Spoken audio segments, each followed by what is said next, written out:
You know, in the wild world of AI filmmaking, it feels like everyone is chasing one thing: perfection, right? Perfect consistency, perfect photorealism. But what if that's completely the wrong goal?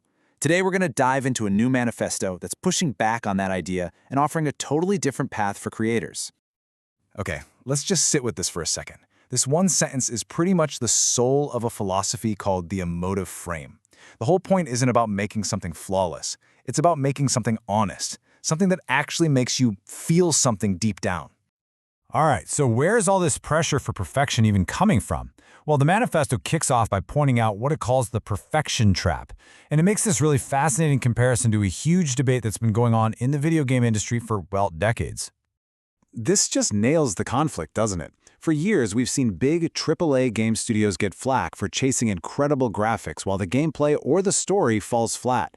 The big worry here is that AI art is heading down that same road, sacrificing soul for specs, getting that initial wow, but forgetting about the long-term emotional hit. And really, it all comes down to this one fundamental choice for anyone using these tools. Are you going to chase visual fidelity, that perfectly crisp, consistent high-res image? Or are you going to prioritize emotional fidelity, making sure the feeling, the moment, the truth of it all is what's accurate? And here's the thing, this isn't some new problem just for the AI age, not at all. The absolute greatest storytellers, in movies and in games, have been staring down this exact choice their entire careers. And you know what? They almost always choose emotion. Every time. I mean, just look at a legend like Walter Murch, the guy who edited Apocalypse Now and The Godfather. He famously had a list of what makes a good cut. And right at the very top, number 1 was emotion. He basically said if a cut feels right emotionally, you can throw everything else, continuity, rhythm, all of it, right out the window. Or think about Thelma Schoonmaker, Martin Scorsese's genius editor. Apparently, people once pointed out some visual inconsistencies in her edits for Goodfellas, and her response? She was cutting for the feeling of it all, for that raw, messy, chaotic energy of the characters. She put emotional truth way ahead of visual logic, even if it meant losing an award over it. And we see this all over the place in gaming, right? Masterpieces like these, nobody remembers them for their 4K textures. No way. They are beloved for their soul, for their amazing gameplay, for the stories that stick with you forever. They chose legacy over luster. So, okay, if perfect visuals aren't the goal, then what is? We need a new direction, right? A new North Star to guide us as we figure out what AI cinema can even be. And this is it. This is the big idea, emotive fidelity. Think of it as a whole new way to measure quality. It's not asking, how real does this look? It's asking, how true does this feel? Does the way a character moves tell you who they are inside? Does the scene hit you with a real emotion, even if the pixels are a little wobbly?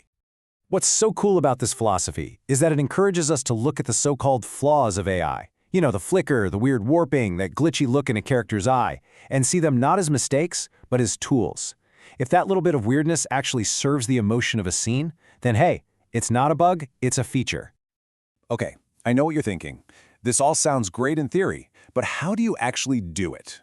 Well, the manifesto lays out a pretty practical framework that's built on 3 key ideas, 3 tenets. So here are the 3 pillars, and they basically give creators a whole new language for directing. So instead of just prompting for how something looks, you're directing for kinetic characterization. How does your character move? You're aiming for expressive realism, making things look real but in a way that serves the emotion. And in your edit, you're looking for emotive continuity, making sure the feeling flows from one shot to the next. So let's just zoom in on kinetic characterization for a second. The idea here is that a character's soul isn't in how perfectly they're designed. It's in their movement, it's in their posture, the way they breathe, the little tiny gestures that show you what they're really thinking. That's where the performance truly lives. So all of this builds up to this really powerful conclusion. It's basically a new mission statement, a call to action for every single artist who's jumping into this new AI world. This is like a pledge you can take. It's a promise to yourself to fight that temptation for easy polish. It's about starting with what a character is feeling. It's about directing motion that just feels true. It's about embracing the weird, unexpected stuff as part of your craft. And always trying to make something that people will remember for how it made them feel. The manifesto really just draws a line in the sand. It's basically saying, look, a lot of people are going to keep chasing technical perfection, and that's fine, let them. But it offers another way forward for artists who want to make something with a little more depth. And this, right here, is the ultimate goal. Presence. You know that electric feeling you get when a character on screen feels completely, utterly alive? Like they're really there? It's not about how they look, it's that feeling that they exist. That's the real magic we're all after. And that leaves every single creator out there with a really big question. As these incredible tools keep getting more powerful, you're going to have to decide what really matters to you. In this new era of filmmaking, what are you going to choose? Fleeting perfection or a soul that lasts forever?